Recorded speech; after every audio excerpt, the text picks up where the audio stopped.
Welcome, everybody, to the Significant Coaching Podcast. I'm Matt Rogers, and I apologize. I'm all nasally. I've been sick for about 2 weeks, and I'm slowly coming out of it. But, man, I was flat on my back for a while, but I'm starting to get healthy as we're getting back into the gym today. Had a great practice with my guys, back talking about who we want to be in the second half of the season. And I like what I'm seeing in their eyes. I like what I'm seeing in their effort.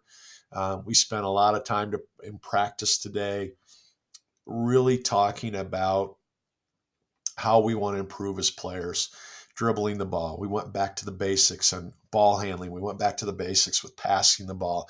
We went back to the basics with shooting today, and I really appreciated their effort. We also got in the weight room afterwards, had a good lift, worked the chest, or worked the biceps and the legs today, and I got a group of guys I just love.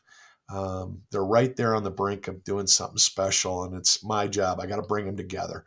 I got to teach them how to care about each other at another level. But watch out for the Devlin Jags. We're going to have a great second half, and we're going to send our seniors out with a bang. I've got a great podcast today. A lot of you coaches know the name Dario Frias. During COVID, Coach Frias and a couple of his coaching buddies out in California put together a weekly video discussion for high school coaches and college coaches, anybody that want to jump on, professional coaches. And after about 6 or 7 weeks of them doing these sessions, they started getting these really big names that said, hey, I'd like to be a part of this. And Division I assistants and Division I head coaches, professional coaches, all these people start saying, hey, I can't do anything either. I can't get on the floor. It's COVID. I can't coach my kids. And I'm going crazy. I want to work on some basketball stuff. I want to work on X's and O's. I want to talk about leadership. And Dario put together Coaches Hang Time. And it blew up. It became viral. And if you were a high school coach in the United States, you were a college coach in the United States, you were listening, you were putting input in, you were commenting, you were helping, you were teaching. And it was just a phenomenon. And I loved it and I miss it. Dario, just so you know, Dario was my assistant at the University of Laverne. He took a big chance on me, because I needed an assistant at Laverne who made hardly any money. I needed somebody to come in and really help me recruit Southern California. I'd never lived in California. I needed somebody that could run my camps and get high school coaches together and just build trust and a foundation in Southern California. And Dario took a risk on me, and I'll forever be thankful for him for doing it. And I'm so proud of what he's done since then. He's gone on and become the assistant coach at a number of University of California schools. He's presently the assistant basketball coach at UC San Marcos, where they're just doing brilliant, brilliant work. Back-to-back conference championships, huge recruiting numbers. They're just doing great things. And Dario's a huge part of that program. And he works for Renee Jimenez there. Renee, talk about one of the great college coaches in the country right now. If you don't know who Renee Jimenez is, get your ears open. Google search UC San Marcos. Take a look at Renee. Man, oh man, can she coach. And has she done a great job of hiring a tremendous staff. And Dario's one of her top assistants. So thankful to have Dario on today. He blew me away. Nugget after nugget of expertise, nugget after nugget of how to do the job at an extremely high level, nugget after nugget on how to be an assistant coach at any level, whether it's scouting, whether it's recruiting, whether it's player development, whether it's building relationships with the men and women on your team, whether it's how to serve and be loyal to your head coach. This guy could write the book on how to be an assistant coach. He's that good. And if he wants it, he's going to be a great collegiate head coach. And I encourage presidents, athletic directors, booster club members, if you know you're going to be hiring a head coach for your men's or women's team in the next 4 or 5 months, keep an eye on Dario. Take him out to lunch, have a conversation with him because he's that good. And I think you're going to hear that. I don't think it, I know it. The next 35, 45 minutes, you're going to hear exactly what a head coach should sound like, but you're going to hear it from a guy that's an assistant, but it won't be for long if he wants it. I'm really happy you're here, and I hope you had a great Christmas and Hanukkah, whatever you celebrate. I hope you got some rest. I hope you got to be with your family. If you're a basketball coach, I know we have a lot of basketball coaches that listen to this. I hope you got to step away from your program a little bit and just lower the volume and allow yourself to find some peace, allow yourself to find your center of gravity again, really be able to put the intensity on the shelf for a few days and really think about, what do you need? What does your family need? Take a fresh look at what your players are going through and kind of put yourself in their shoes and go, man, what do these boys, what do these girls need from me? What do I have to do better for them? I know I've done that. I know I'm getting back watching film again, and I'm re-looking at what we've done early on in the season. And I'm hopeful for all of you that you've gotten to take a little bit of a break and refresh and wind down, because we all need it. As a basketball coach, it's the dead of winter. We practice in the afternoon, and we never leave a gym when it's not pitch dark outside, and our bodies just get worn down. So the Christmas holiday, New Year's, is always a great time to just kind of reconfigure what you're doing and start fresh. And some of my best seasons as a head coach started with a terrible November and December. And then we came out of the gates in January and February like a rocket ship. So if you've had a rough start to this season like I have and my team has, with injuries and illnesses and just everything that could go wrong went wrong, trust me, the second half can change everything. Go win that conference championship. Get your kids playing their best basketball in the end of February, and great things will happen. And if you're a swimming coach, a wrestling coach, same idea. Take that break, refresh, see your team from a different perspective, and good things are going to come. So thanks for being here. I'm excited to share my really good friend, Dario Frias, with you. Enjoy.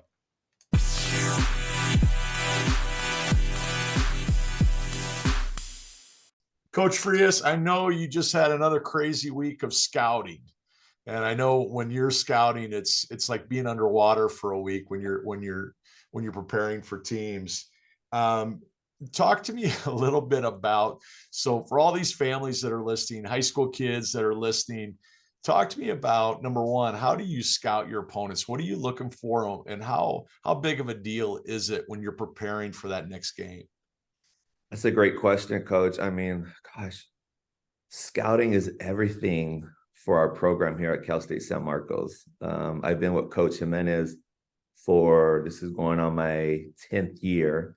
I was with her for 2 years at Cal State San Bernardino, and then this is my 8th year here at Cal State San Marcos. And she's from the lineage of her tree is with Tara Vanderveer at Stanford. So a lot of the stuff that we do is from Tara, Beth Burns from San Diego State. But I've learned that scouting is everything. And I'll give you an example.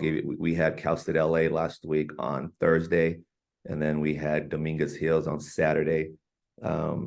As a coach, it's a lot of watching video, breaking down film. Our players don't understand what goes into that, right? Like, we're watching 20 hours of video, and then I have to Do they put get a together. one-sheeter from you? What do they get before the games?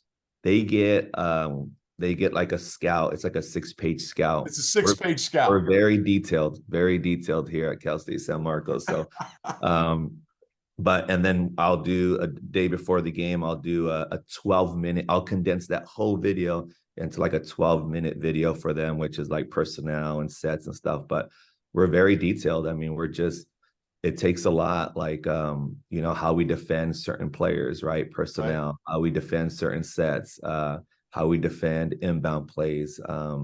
There's a lot to go into it. So I would say, like, I'll give you an example. Like I said, Thursday we have a game, Saturday we have a game. So Monday, Wednesdays we'll prepare for Thursday's game.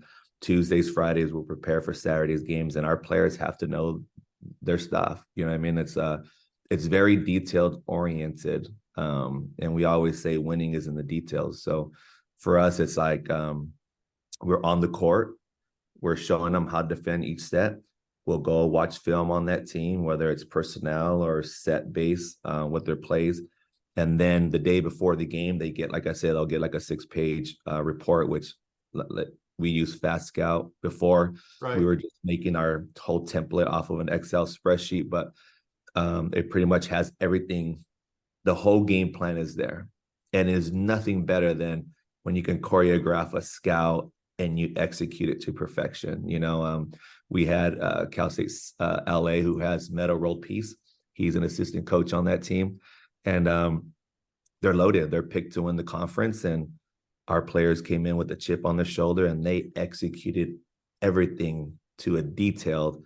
And I think we beat them by like 30 points. It was a great way to kick off the conference. But I think for like parents and players that are looking, at a program, it's they have to be very efficient and they have to be very detailed. And a lot of it starts with, like, how I would say how you were raised by your parents, right? Like being able to, like, listen, pay attention, the little things. Hey, go take the trash out. You have those kids that are like, nah, I ain't gonna take it out. Well, hey, we need you to chase a screen. I'm gonna do it my way. I'm not gonna do it. Nope, you got to do it a certain way. You know Right. what I mean? So a lot of the stuff is we teach more than just the X's and O's. We're teaching life lessons here at Cal State San Marcos. But the scouting is huge, man. It's what separates the winning and the losing for us in our program. And I could tell how rewarding it is for you to put all that time into the scouting and see it Oh man. executed and see that it's leading to those victories because of what you're giving the girls. Oh, for sure. Like after Thursday night's game, I mean, like I got an hour, my 2-hour drive home, to kind of enjoy it. Right. But then once I get home, I'm already trying to figure out how to beat Dominguez Hills and put the video together for the team for Friday. And then Saturday I can, like, sense of relief, you go 2-0 and stuff. So yeah, it's good. It's all about the players and making sure that they enjoy the journey and they're enjoying their student experience and stuff. So it's all great. That's great. I'm so happy for you, and I'm not surprised at the success you're having. You talk about families need to understand the little things. I want to talk about recruiting, because I know what you and Renee are doing is you a big part of what you're doing is the kids you're bringing in. Talk to me about. I talk about the recruiting board to families all the time that are new to recruiting. I want them to understand what college coaches are going through and the process they're going through. Give me an idea of how you guys organize your recruiting board. What, how do you balance who we're going to recruit? What do we need? What does it look like? Is there a physical board anymore, or is it all online now? Is it all on the computer? I think we're a Division II school, so I think things have changed, right? Like Coach Jimenez does an amazing job. Like she has an eye for talent. We do have like a little recruiting board in our office that we keep, like, hey, this is who we want. Now, it's not like the way you had it, Coach, when we're at University of Laverne. You are very detailed. Like you had it by class, color coordinated. Like it was top notch. Anal retentive, I think they call that. Yeah. I wish we could be at that level now, but for us, it's changed because a lot of it, the landscape of recruiting at the NCAA Division II level has changed because of the NCAA portal. Yeah. Right. So before, we would love to recruit, say, freshmen, right? So we would have a board with all the freshmen that we want. Right. But now everyone's recruiting all these D1 transfers and the portals there. And it's like, and you want to stay consistent with winning, right? And Right. everyone's winning with, if you look at our conference, I think the average age is in the 20s, 2021, the average age. So you can't really bring in a freshman, and then it's just tough. But we do have like elite camps that we run in the summer, and we identify the incoming freshmen that we want, and we do try to bring in a couple of kids that we can kind of build from then on. But a lot of it is like, we used our summer for evaluations. We go watch kids where we can, we identify them, but a lot of it is in that portal. Like, it's just making sure like the portal don't start hitting until what, January, Right. February, and then you start looking at those kids that you can bring in. A lot of our recruiting, it helps us out. We're playing the top teams in the country in our region. So Right. we're seeing players and we're seeing how they're acting on their teams. Character is so huge for us. We always say we recruit, high character kids before good basketball players. That's kind of like our thing, you know what I mean? So, but you look at our roster, a lot of our players are kids from our conference or from the West region, but because we've seen how they've done and they've won, they're winners. They're not knuckleheads. And then we'll probably add in a D1 bounce back, you know what I mean? But Yeah. we turn a lot of Division I players away, believe it or not. Like, it's like they'll come on a visit, or we talk to them, or we watch them and play, and then, just the body language. There's a reason they're in the portal, right? There's a reason. Yeah, there's a Yeah. reason. And that's why you have to do your homework. Coach Jimenez always, laughs at me because I am like the social media police. Yeah. If there's a kid on the portal, Instagram, Twitter, I am trying to find everything that's bad on this kid Right. because it's my name. You know what I mean? Like, it's my job. I got a family to feed. So I need to make sure that this kid crosses everything that's going to be a perfect fit for Coach Jimenez. And I want to have her have the most success. So it's important for me to make sure that this kid checks all the check marks and stuff. So, but we do a lot of that. I mean, cross-referencing, calling people, but you look at our roster and I'm like, these are high character kids. You That's don't have awesome. one jerk on our roster. Like, they're such an amazing team. And it's been like that for the past 5 years. I've been here 8 years. In the first 3-4 years, we were on probation because we were transferring from NAIA to Division II. But if you look at what we've done in the past 4 years, when we've been eligible to win banners, championships, rings, we've been super successful because we stick to that model of recruiting high character players over good basketball players. But I think a lot of it, yeah, we do. Going back to your question, we do have a little board. We have a name of class, and I'll keep an Excel spreadsheet with the names, and we follow them. And now it's easier. It's easier when we coached at Laverne. Like, people send you video on players, right? Right. And you can watch their highlights. But when we go out recruiting, Coach Jimenez and I have a good, she'll watch one court, and she'll watch the bench, and she'll watch the way the player interacts with the coach, and we're recruiting the parents a That's lot. right. Talk about Um, that, Coach Frias. Talk about the recruiting of the parents. Parents are everything. They don't realize that. I'll give you an example. We'll be on the court, and there's a kid that's really good, and I'll be like, hey, what do you think about so and so? And then, head coach would be like, well, who's that parent in the stands? And then I kind of ask around, and it's that kid. And then, nope, we're not taking them. You know That's what I'm right. saying? It's important because you look at what we do here. We have the president of the university that comes to our games. You have the VPs, you have donors, you have young girls in our community that look up to our players. And you don't want one crazy parent in that stand or one crazy kid on your team that's acting crazy. You know what I mean? So what we put on the court has to be good, has to be a good product out there. And if you look at what our players do, they work hard. If you were to come into our gym, we don't have to say anything. They know the standards. They know the expectations. They will all come to you, Coach Rogers. They'll all shake your hand. They'll all look at you in your eye. They will greet you. They will make you feel like home. After every, home game, whether we win or lose, if they see the president here, they'll go over there and shake her hand, give her a hug. You know what I mean? It's just some things that we've instilled, what Coach Jimenez has done with this program and stuff. But parents, they play a big role. I mean, we have great parents, when we're on the road, we're at the Bay Area. they invite us, they host us for like, pregame lunch, dinner, whatnot and stuff. So we want good parents in our program, and they're the separators, the parents, I would say. So It's so impressive, Coach, and this is the reason I wanted to have you on. You've always done things the right way, even back when you were a high school coach.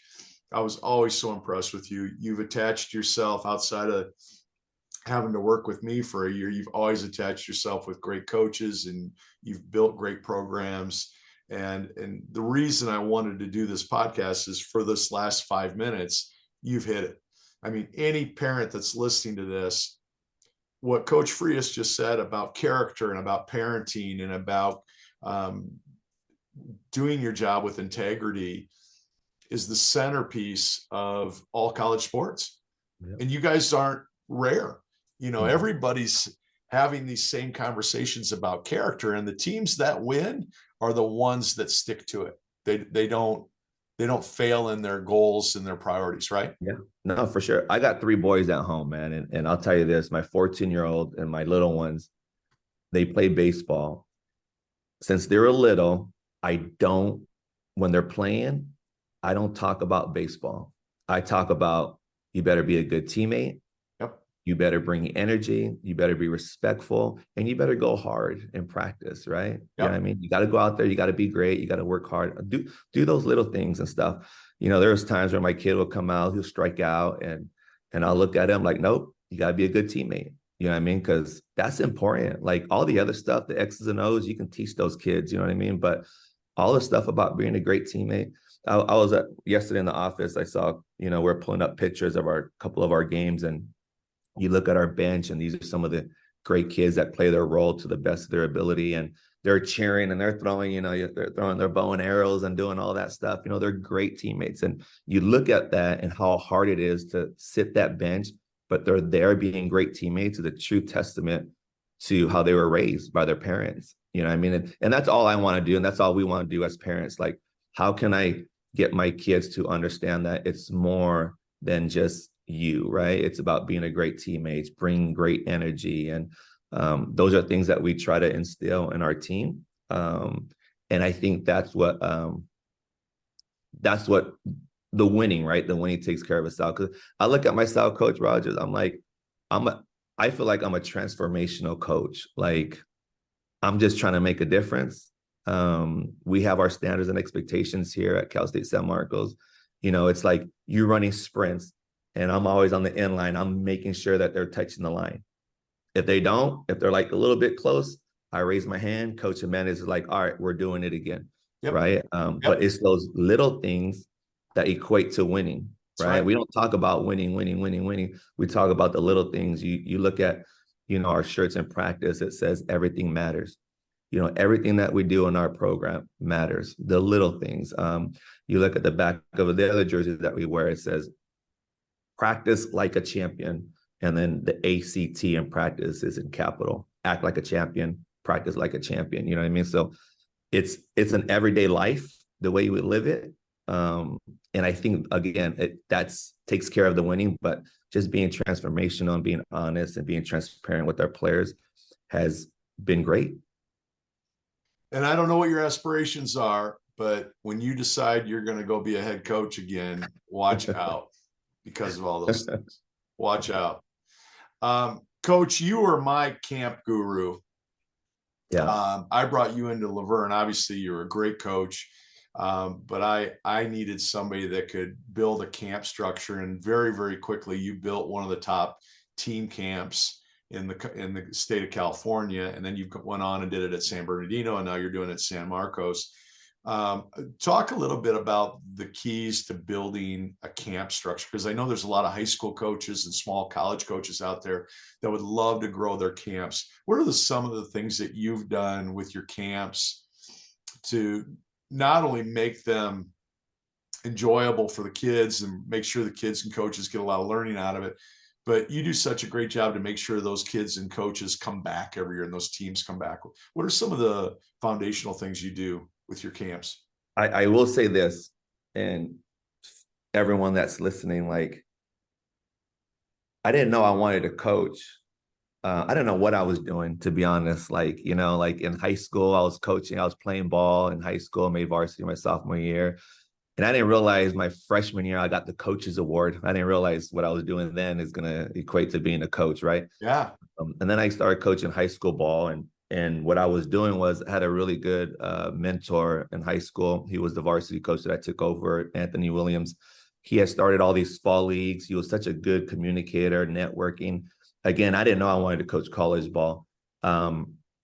And then when he left to go be Cynthia Cooper's assistant coach at Prairie View University, I took over at the high school, and I took over the fall leagues, the summer leagues, the tournaments.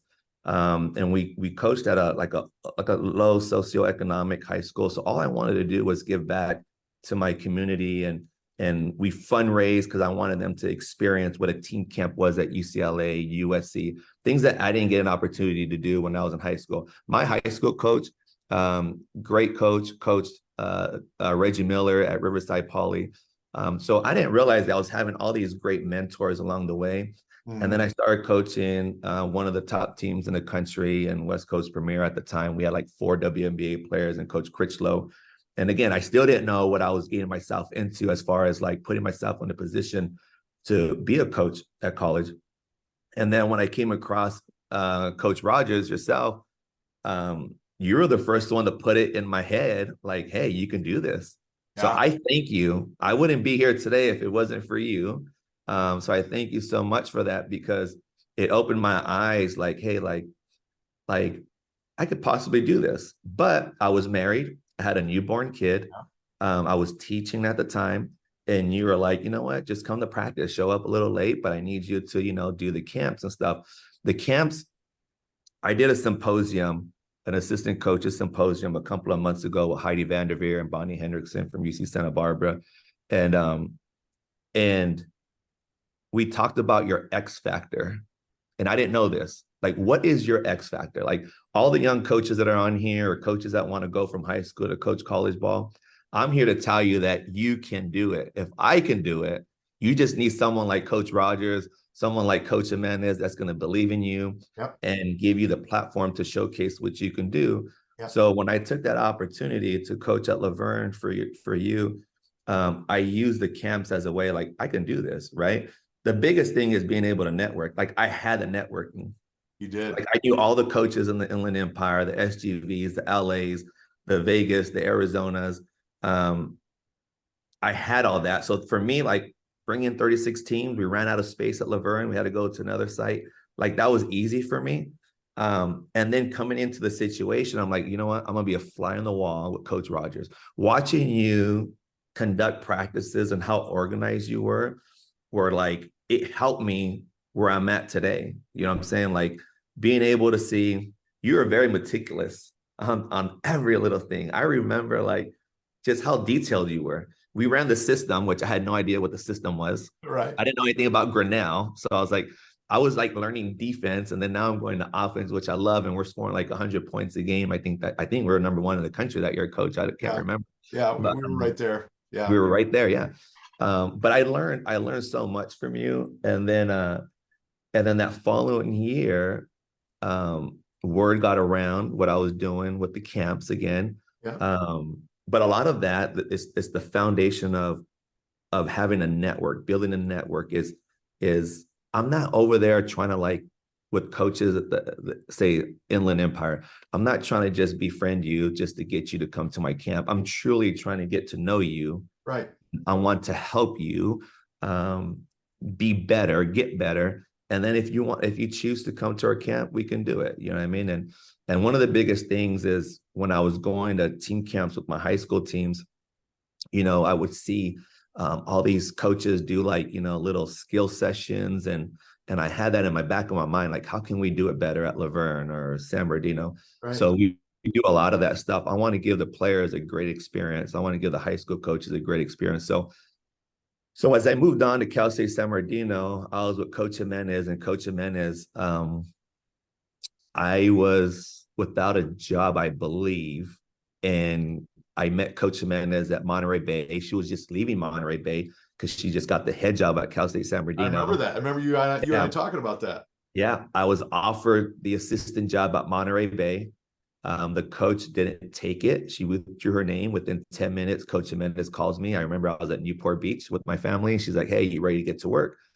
And again, my X factor was camps. She brought me in to run camps. Yeah. And when I saw Cal State San Bernardino and all the floor space, I'm like, oh shoot, we can make a killing here. You know what I'm saying? And it wasn't even about the money because I wasn't getting paid nothing. I mean, I got nothing. I only got camp money. Again, I was married with a kid, working long hours, again, being a sponge on the wall. But I had all these connections, and we brought in over 40 teams.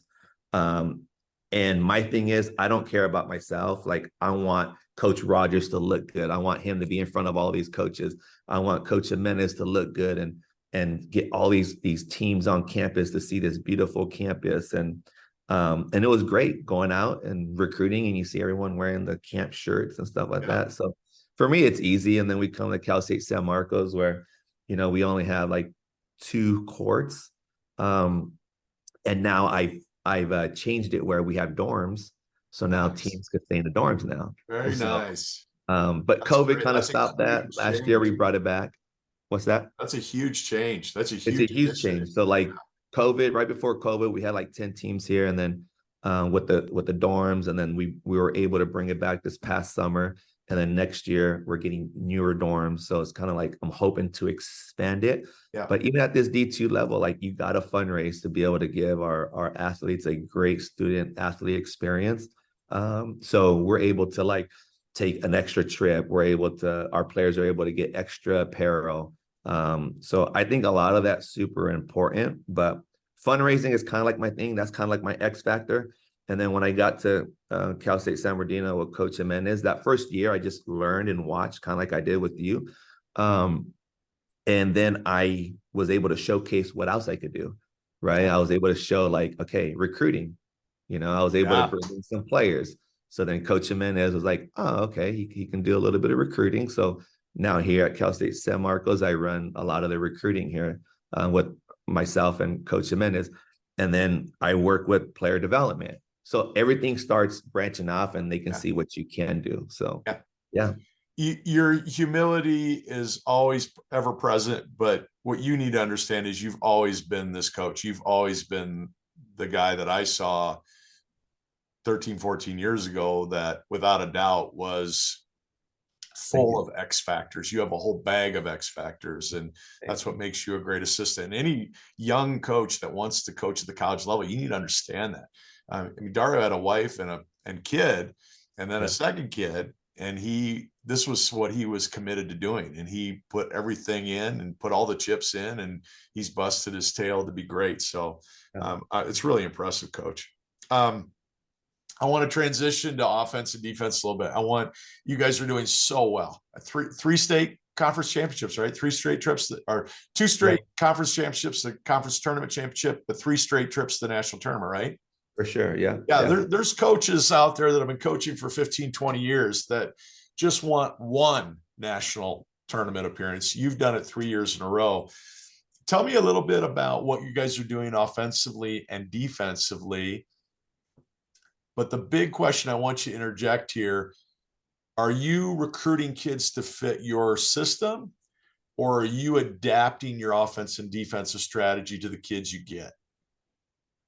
Great question, Coach. With the recruiting, we go out there and just find the best kid out there. Yeah.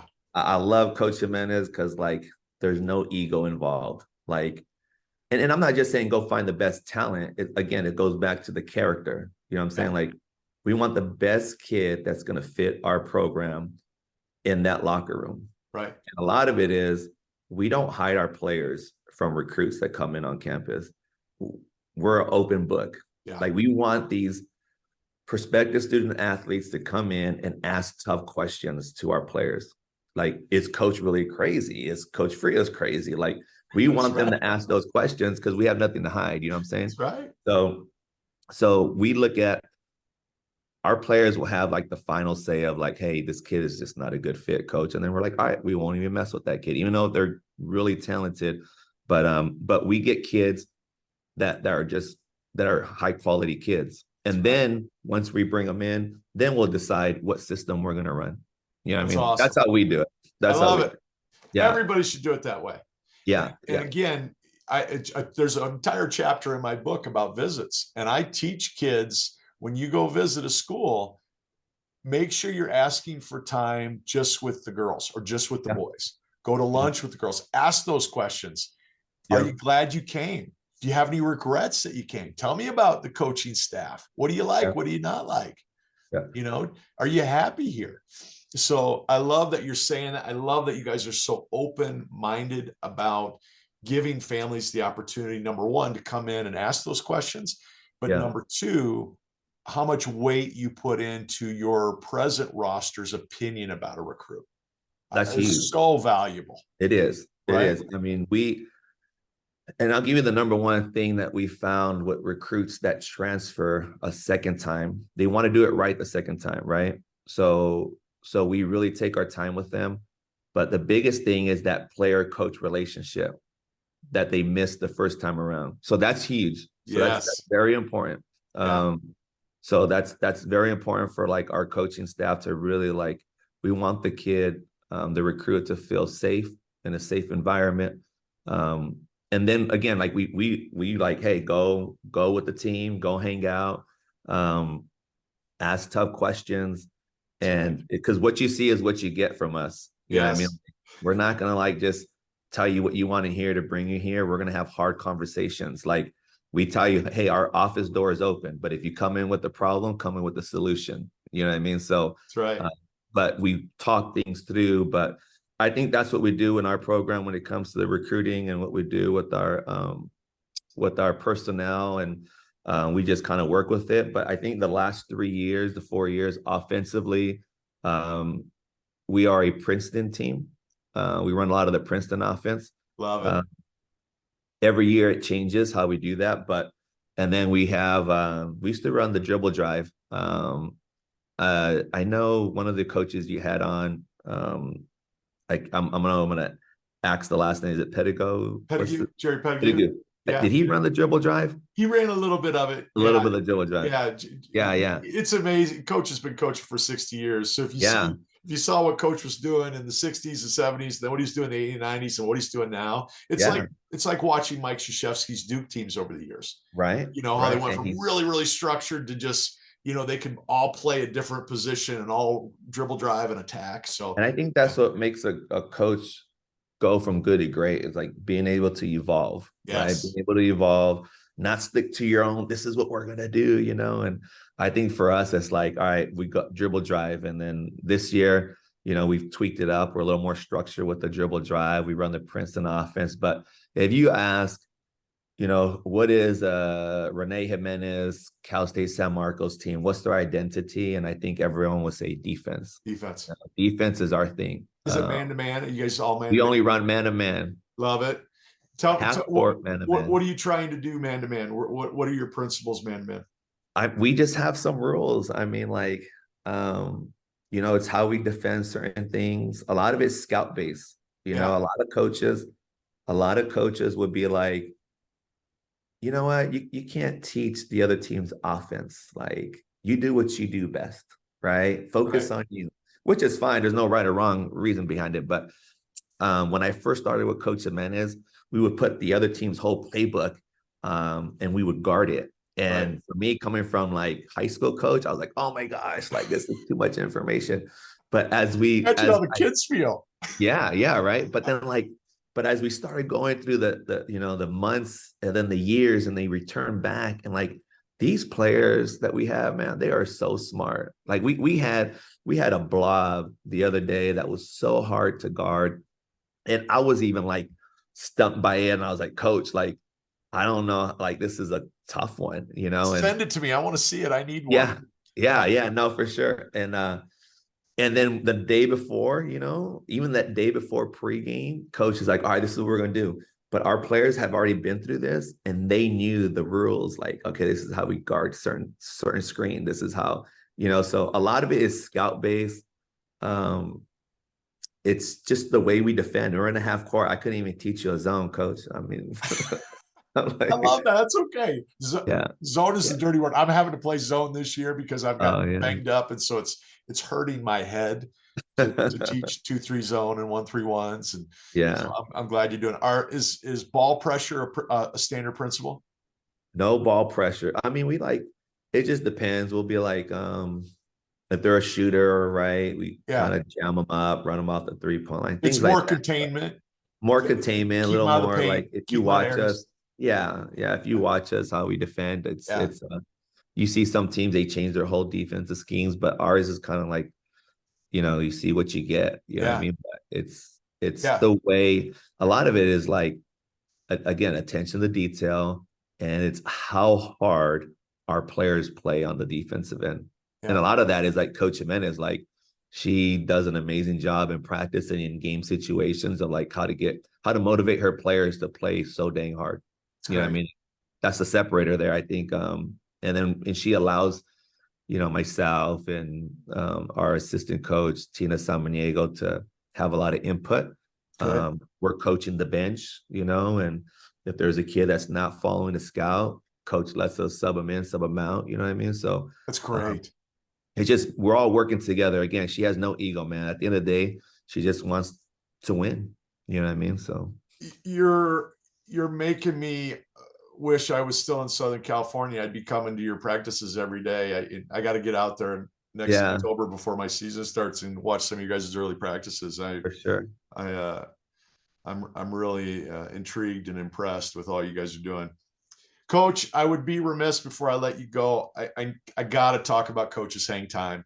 What you put together during COVID, when all of us coaches couldn't get on the floor, we could barely be working with our kids. We had masks on. Yeah. You created Coach's Hang Time, and it was just fantastic. It became this viral thing where high school coaches, college coaches were coming together, and we were talking about all these things that you and I are talking about today, but we were doing it as a group, and it was all because of you. Tell me what the genesis was of that. How did that get started? Gosh, coaches hang time. COVID hit. We had just made our first NCAA tournament appearance. We flew to Hawaii. We were playing at Hawaii Pacific. When we were in the air, I didn't know anything about COVID. Yeah. When we landed, it was like entering the twilight zone. Right. Rudy Gobert tested positive, Yep. and then everything just changed. Yep. We get to practice by Waikiki Beach. We're there, and long story short, that next morning, the chancellor of the university was like, we need to get you guys back on the quickest flight. We couldn't play the game. So Oh, yeah, we couldn't get out because we didn't want to separate the team. So we got to spend one day, not bad, in Hawaii with the team. We got to spend a whole day with them. We get back on the flight. They send us home. We got like a police escort to the school, which is crazy. They send us home. Little did we know we weren't going to see our players for the next 16 months. oh, When we got sent home, I'm someone that's always doing something. right. My wife was like, you need to get out of here. Like, you got to do, you know what I mean? But so I didn't know anything about Zoom. So me, a buddy of mine, Victor Liano, who's a head coach at Nogales High School, is doing a great job there. Roberto Corella, he's a teacher, was a head coach at Rubidoux High School. And then Pablo Garcia, who's a head coach at Rubidoux High School on the boys' side. We jumped on a Zoom and we just started talking basketball. And we're like, hey, maybe we should do this again. So then we invited like 4 other people and we just had a round table. We talked about culture. And then we were like, this is pretty cool. So for me, I'm like you. If I'm going to do something, I can't half do it. Right. Like it has to be done 100%. You got to go all out. Like it has to be great. And I'm like, you know what? I need to work on my communication skills. I need to work on networking.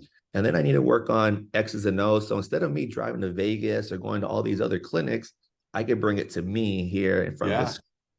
So we opened it up to Twitter and we're like, hey, let's do a Twitter account. Let's do an Instagram account. And then we started bringing coaches in, probably brought like 20 coaches in. And then my head coach, Coach Jimenez, and then Shimmy Miller, she was at Clemson, assistant coach at the time. She was like, hey, maybe you bring on a speaker. Yeah. So I was like, all right, let's do it. So I brought in Wilson, who's the head coach at SMU now, but she was the assistant coach at Michigan, University of Michigan. We brought her on. And then we got like 40 or 50 people. And then my brain starts thinking, I'm like, okay, who else should we bring in? Yeah. And me, I wanted it to be a diverse platform. I wanted to bring in guys, girls, like Yep. from all over the world. Let's do it. Um, and then I brought in Mike Neighbors from Arkansas, and then Mike Neighbors helped me bring in, some other coaches. I brought in Kelly Graves, and then I brought in Corey Close from UCLA, and then it was the big one. I'm like, let's just try Gino Auriemma. Let's see if Yeah. we can do it. Because it's me. That's just me. Yeah. So what do I got to lose? Like say no, right? Whatever. But so I reached out to his people, and little did I know he was great. I mean, he was Yeah, he amazing. was. He was shocked to see that because every speaking engagement that he did over Zoom was he didn't see nobody behind the screen. Right. It's just nobody. He was just Nobody. speaking. Yeah. So when he came on, he's like, holy shoot, like this is pretty cool. Like I see everyone's faces on Yeah. there, Yeah. like 250 coaches on there from all over the world. So and then I had coaches were like, you know what, like I was giving away all the videos because I was just trying to help. I was just Right. trying to grow the game, but it was just too much for the four of us to like email all the coaches. So then it was COVID, had nothing better to do. So I taught myself how to build a website from the ground up, Coaches Hang Time. And then we put all the videos on Vimeo, which they're still on there. I It's think we great. made like over 70 shows on there. And I would love to bring it back, man. It's just I'm hoping maybe once a month, bring it back, get Yeah. coaches there. Well, I would So love it. I'd love it. You yeah, did such a great job. It was such a great thing for coaches. There was so it, much learning that was going on, so yeah, much and it was sharing. great.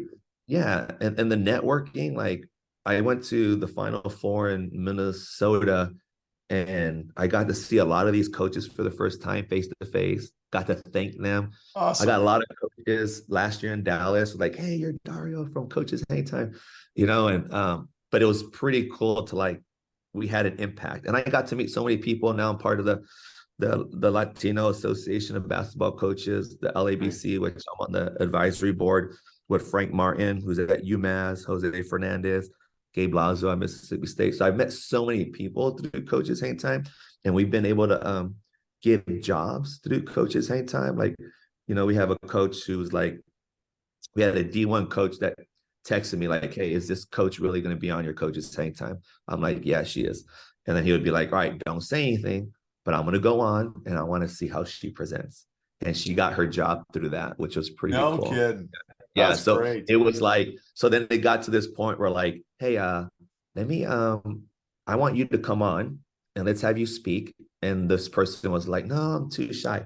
Do it because you want to go from a dobo to an assistant coach position. Yep. Coaches are showing up. You know what I mean? They're watching, and this person's now a Division 1 assistant coach in the Ivy League. So it's pretty cool, man, just to be able to give back and be able to grow the game, and hopefully I can bring it back, but we'll see. Yeah. We'll see. Anything I can do to help with it, let me know. Oh, Go, that'll be awesome.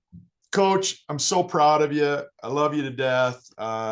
I'm so proud of our friendship and all that you're doing. And you're a great dad and a great husband, on top of being a great mentor and teacher. And anybody that was listening today, I hope you know this is a rising star in our world of coaching, and so excited for where you're headed.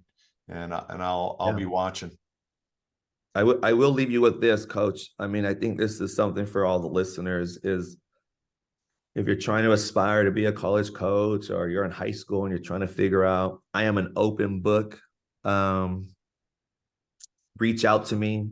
I'm at Cal State San Marcos women's basketball, but I will leave you with this. This is something that's carried me throughout the years is always having a plus, equal, and minus, right? A plus, equal, minus. A plus is someone that you can look up to that mentors you, like yourself, Coach Rogers. Like I didn't know what I was getting myself into, so I kind of hung tight to your hip, followed you, listened to you, learned so much from you. I'm so appreciative of the opportunity that I have had, because I will tell you this, like I did want to be a college coach like towards the end of my high school career. And I did go pursue college jobs, and I got turned down every single time. Yep. And you gave me that one opportunity. So having you as that plus and always there to look up to and turn to for any advice, I appreciate that. And then you have an equal. An equal is someone like yourself in the same position. Like I have a couple of colleagues in our conference that we can bounce ideas off of. And I think a minus would be, it's not in a diminishing way, but it's someone that's kind of below you that you're trying to like carry on and trying to show them the ropes. And Yep. maybe they're 5 years from you, and kind of want to just, have them see success the way you've seen it. But it's not easy. It takes a lot of hard work, a lot of sacrifice. Um, I bet on myself. That's at the end of the day, I bet on myself. Not having to, I mean, I was teaching, but I was working. I missed a lot of my son's first things, but at the end of the day, it's worth it. But I think it's important for the coaches that are on here listening is having that plus equal minus. And Coach Rogers, thank you so much. You have no idea. I owe you a lot, to you, to Coach Jimenez, who gave me that opportunity to coach at this level. So thank you so much for having me on. It's my pleasure. It's well deserved. You made me a better coach, and I learned a lot from you. And just thankful that our paths crossed, and to see you and Coach Jimenez give so much to your community, to your kids, to your school, knowing that you're not going to get all that back, but knowing that by giving, it makes you stronger is just a great role model. And you guys are great ambassadors for the game of basketball. So thanks for all you're doing. Good luck the rest of the season. We'll be cheering for you. Thank you, Coach. Appreciate it. Hey, buddy, we'll talk to you soon. Have a great one. All right. Take care. And there you have it, the great coach Dario Frias. You heard him talk about in the end there that he bet on himself when he decided to jump from high school to college. And let me tell you, for somebody that personally worked with him for a year, I've watched him grow as a coach, watch him just become a dominant assistant. And there is such a thing. This guy really makes a huge difference in his world, helps his coach, his head coach, be the person she wants to be, helps her lead their team the way she wants it led. And just as Mr. Automatic when it comes to scouting, recruiting, caring about the kids, and I love him to death. And I would bet on him 100 times over. So hope you enjoyed this episode as much as I did. Loved reconnecting with Dario. Just love hearing his brain and how he thinks and all the things he's doing as an assistant coach to make the game better. And I hope you all check out Coach's Hang Time. Email him, holler at him and his team, tell him you want Coach's Hang Time back because it was so good. It was so powerful. And I was so thankful to have him and what he was doing during COVID because none of us could be on the court. None of us could really work with our kids the way we wanted to for that year and a half. And Coach's Hang Time gave us something to dig our teeth into to get better. So love Dario. Love what he's doing. Love what I know he's going to do in the future. Great dad, great husband. But check him out. Keep an eye on Dario Frias. His name you will hear again, I promise. Hey, thanks for listening. Thanks for hanging with me with Significant Coaching. I hope you continue to love the coaches I'm bringing to you and the conversations we're having. And I promise many more. Boy, do we have some great ones coming. We've got the great UW Platteville coach, Sam Burkett, coming up soon. We've got the great head tennis coach at Kalamazoo College, Mark Murphy, coming up soon. So keep your ears peeled. You're going to learn a lot. Man, I just love these conversations we're having. And I hope you will too. Give me some feedback. Email me. Shoot me a voicemail. Let me know what you think. I'd love to hear from you. Have a great start to your 2024 and a happy new year. Thanks, everybody.